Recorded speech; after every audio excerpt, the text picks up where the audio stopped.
অমুসলিম, দুনিয়ার মধ্যে মুসলিম আছে, অমুসলিম আছে।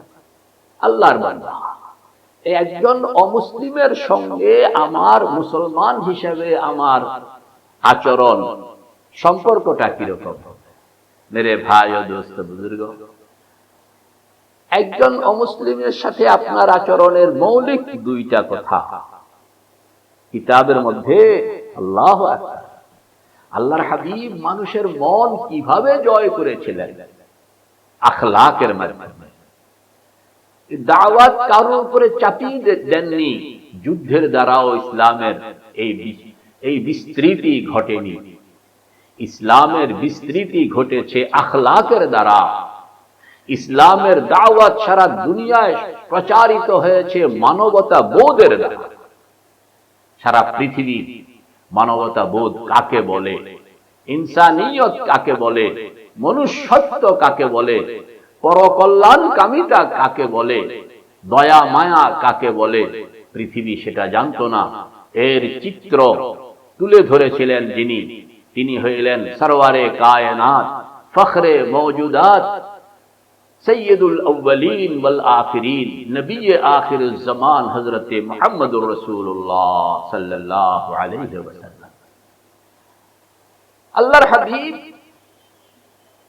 অমুসলিমের সঙ্গে আপনার আচরণের, আমার আচরণের মৌলিক যে কথাটি বলেছেন সেইটা হলো আপনাকে খেয়াল রাখতে হবে, পৃথিবীতে অমুসলিমরা হইলেন মেহমান আর মুসলিমরা হইল মেজবান। বাস এই ছোট্ট একটি কথা। দুনিয়াতে অমুসলিম এরা হইল মেহমান আর মুসলিম এরা হইল মেজবান। আপনার বাড়িতে মেহমান আসে তো আপনার বাড়িওয়ালা, আপনার ছেলে, আপনার স্ত্রী, আপনার ঘনিষ্ঠজন যারা, এরা হইল মেজবান। এরা একজনকে মেহমানদারি করায়, আর যিনি এসেছেন তিনি হইলেন মেহমান। বাস এই ছোট্ট একটি কথা যদি আমি বুঝে নিতে পারি, মুসলমান সে তো আল্লাহর ঘনিষ্ঠজন, আল্লাহ জাল্লা জালালুহুর যেন ফ্যামিলির সদস্য। আর যারা আল্লাহকে এখনো চিনে না, আল্লাহকে মানে না, আল্লাহর জমিনে আছে, আল্লাহ পাক বলেন যে এদেরকে তোমরা মেহমান মনে করো। যদি মেহমান মনে করি, মেহমানের সঙ্গে আমাদের আচরণ কি? সুবহানাল্লাহ, সুবহানাল্লাহ। নিজেরা কষ্টে থাকে, মেহমানকে আরামে রাখে। নিজেরা খারাপ জিনিসটা খায় আর মেহমানকে ভালো জিনিসটা খাওয়ায়। নিজেরা হয়তো ছিঁড়া ফাড়া পোশাক বিছনাপত্র ব্যবহার করে আর মেহমানের জন্য একটা সুন্দর, সুবহানাল্লাহ, সুবহানাল্লাহ, বিছনাপত্র, এটা মেহমানের সম্মান। তো মেরে ভাই ও দোস্ত বুজুর্গ, দাওয়াতের জন্য এই উসুল জরুরি যে আপনি গায়রকে একরাম করবেন। একটা ছোট্ট মাসলা সঙ্গে বলি, আমাদের বুজুর্গ হযরত শেখ জাকারিয়া রহমতুল্লাহ আলাইহি এই মাসলাটা বলছেন, অমুসলিমের তাজিম জায়েজ নাই, কিন্তু অমুসলিমের একরাম ওয়াজিব। তাজিমের অর্থ হইল যে কলব থেকে কাউকে বড় জ্ঞান করা, তাকে ইজ্জতওয়ালা জ্ঞান করা, এটাকে বলা হয় তাজিম। আর একরাম হইল কাউকে তার মনকে খুশ করার জন্য ভালো আচরণ, সর্বোচ্চ আচরণ। হযরত শেখ লিখছেন যে গায়রে মুসলিম के लिए ताजीम तो हराम है लेकिन একরাম ওয়াজিব है। এই জিনিস দুইটা পার্থক্য আছে মেরে ভাই ও দোস্ত বুজুর্গ। আপনি যখন এই মূলনীতিটা নিজের মধ্যে ফিট করতে পারবেন যে গায়রে মুসলিম এরা হইল মেহমান আর মুসলমান হইল মেজবান, এবার আপনি আপনার আচরণ ঠিক করুন।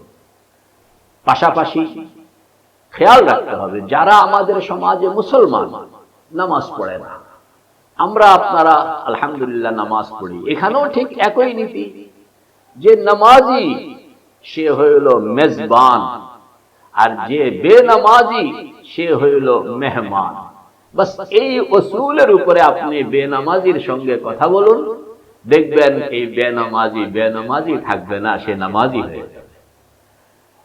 অমুসলিমকে আপনি মেহমান গণ্য করুন, মেহমান গণ্য করে তার একরাম করতে থাকুন। সুবহানাল্লাহ সুবহানাল্লাহ, দেখবেন দাওয়াত আপনার কাছ থেকে সে খুঁজে নিয়ে নেবে। এজন্য আল্লাহর হাবিব হযরত মুহাম্মদুর রাসূলুল্লাহ সাল্লাল্লাহু আলাইহি ওয়াসাল্লাম মক্কা মুকাররমায় যখন ছিলেন, তখন সব তো অমুসলিম। কয়েকজন মানুষ আল্লাহর হাবিবের সঙ্গে কিছু মানুষ এরা ইসলামের উপরে আসলেন। তো আল্লাহর হাবিব অমুসলিমদের সঙ্গে এরকম একরামের আচরণ, সুবহানাল্লাহ সুবহানাল্লাহ, এবং মেহমানের আচরণ, আস্থাশীলতার আচরণ। অমুসলিমরা তাদের টাকা পয়সা জমা রাখনের জন্য অমুসলিমদেরকে আস্থা করতে পারে না, অথচ আল্লাহর হাবিবকে আস্থা করে। আল্লাহর হাবিবের সঙ্গে তাদের মতের মিল নাই, ধর্মমত ভিন্ন ভিন্ন, এরপরেও নিজের টাকা পয়সা আমানত রাখতে হবে। তো কার কাছে আমানত রাখবে? সব অমুসলিম এই ব্যাপারে একমত যে আমানতদার একজন ব্যক্তিত্ব, তিনি হইলেন মুহাম্মদুর রাসূলুল্লাহ সাল্লাল্লাহু আলাইহি ওয়াসাল্লাম। কি চরিত্র, কি আস্থা, কি ইতিমাদ! সাইয়েদুনা আবু বকর সিদ্দিক রাদিয়াল্লাহু তাআলা আনহুকে একবার মক্কা থাকা অবস্থায় বের করে দেওয়া। তো উরওয়া নামে একজন কাফেরদের সর্দার, উনি আবু বকর সিদ্দিকের পক্ষ হয়ে কাফেরদের সঙ্গে কথা বললেন। কাফেরদেরকে জিজ্ঞেস করলেন, অমুসলিমদেরকে, আচ্ছা আবু বকরের অন্যায়টা কি? তো সব অমুসলিমরা এই কথা বললো যে আবু বকর মানুষ ভালো, কোনো সন্দেহ নাই, কিন্তু তার ধর্মমত আমাদের ধর্মমত থেকে ভিন্ন। তো সারা অমুসলিম থেকে এই যে একটা সাপোর্ট আসতেছে, আমানতদারি, আখলাক, সুবহানাল্লাহ সুবহানাল্লাহ। সাইয়েদুনা হযরত ওমর ফারুক রাদিয়াল্লাহু তাআলা, তার উপর অমুসলিমদের আস্থা।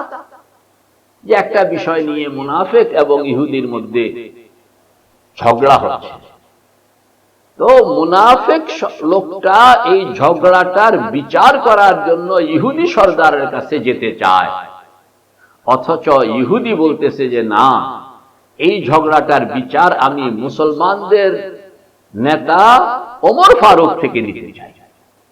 তো একটা অমুসলিম সেও যে আস্থা করতেছে, কেন? এটা হইল আখলাক, এটা হইল ন্যায়পরায়ণতা, এটা হইল আস্থাশীলতা, এইটা হইল মানবতা বোধ। যে সারা অমুসলিম জানে যে মুসলমান, তার সঙ্গে আমার ধর্মের অমিল হইতে পারে, মতের অমিল হইতে পারে, কিন্তু তিনি যে একজন ভালো মানুষ, তিনি যে একজন আখলাকওয়ালা, তিনি যে মাকারিমুল আখলাকের জনক, এতে কোনো সন্দেহ নাই। এই জিনিসটা হইল কখন আসবে? এই জিনিসটা আসবে আপনি একজন অমুসলিমের সঙ্গে আপনার এই সুন্দর আচরণ, আপনার আচরণগত সৌন্দর্য কখন আসবে?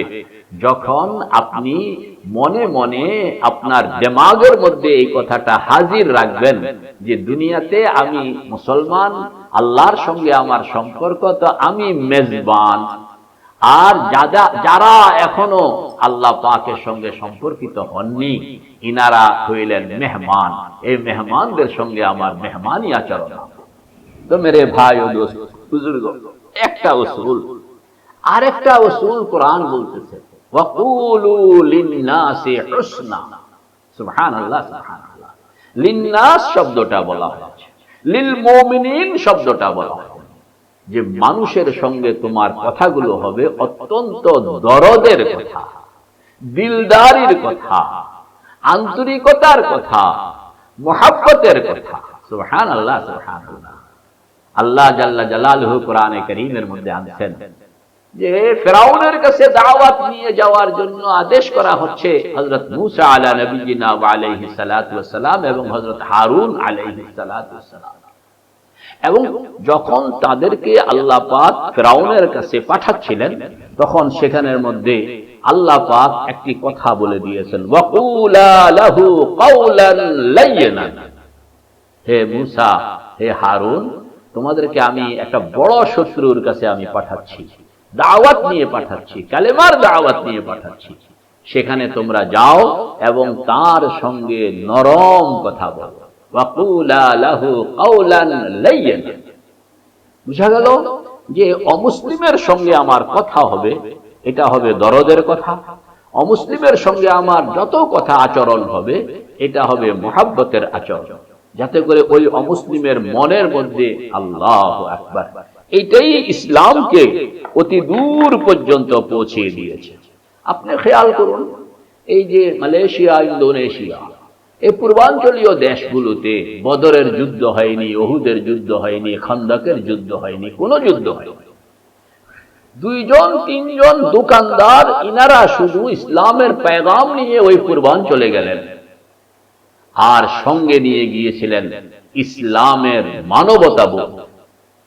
আমাদের এই হিন্দুস্তান, আমাদের এই ভারতবর্ষ, এখানে কোন যুদ্ধ এরকম বড় কোন যুদ্ধ হয়। আমাদের বুজুর্গানে দিন হযরত খাজা মাইনুদ্দিন চিশতি রহমতুল্লাহ আলাইহি, ইনারা যে আসতেন, কুতুবউদ্দিন বখতিয়ার কাকি রহমতুল্লাহ আলাইহি, শাহজালাল জামানি রহমতুল্লাহ আলাইহি, এই যে ইনারা আসতেন, ইনারা সঙ্গে এনেছিলেন আখলাকের সেই সৌন্দর্য, মানবতাবোধের সেই সৌন্দর্য। সারা ভারতবর্ষের মধ্যে জাতপাতের বিভক্তি এবং শ্রেণী বিভক্তি ভারতবর্ষের তদানীন্তন মানুষকে সম্পূর্ণভাবে আহত করে রেখেছিল। যারা দুর্বল, দুর্বলদেরকে কাছেও ভিড়তে দেওয়া হইত না, নানান রকমের মানুষে মানুষে ব্যবধান করে রাখা হয়েছিল। আর মুসলিম বুজুর্গানে দিন, ইনারা যখন কালেমার দাওয়াত নিয়ে আসতেন এবং তারা আখলাক, মাকারিমুল আখলাক, মানবতাবোধ, এদের সঙ্গে যখন এই মানবতাবোধের চর্চা করলেন, আর তখন মানুষের চোখ খুলে গেল, এরাই তো হইল মানুষ। সুবহানাল্লাহ, সুবহানাল্লাহ। তখন সব দলে দলে ইসলাম কবুল। ইসলাম সারা পৃথিবীতে ছড়িয়ে পড়ার এটাই হইল প্রধান অবলম্বন।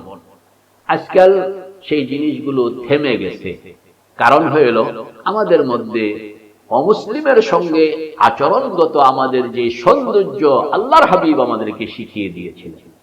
সুবহানাল্লাহ, সুবহানাল্লাহ। যুদ্ধের সময় যুদ্ধ, কিন্তু যখন যুদ্ধ নয় তখন আখলাক, মানবতাবোধ। সালাউদ্দিন আইয়ুবী রহমতুল্লাহ আলাইহি, সুবহানাল্লাহ, সুবহানাল্লাহ।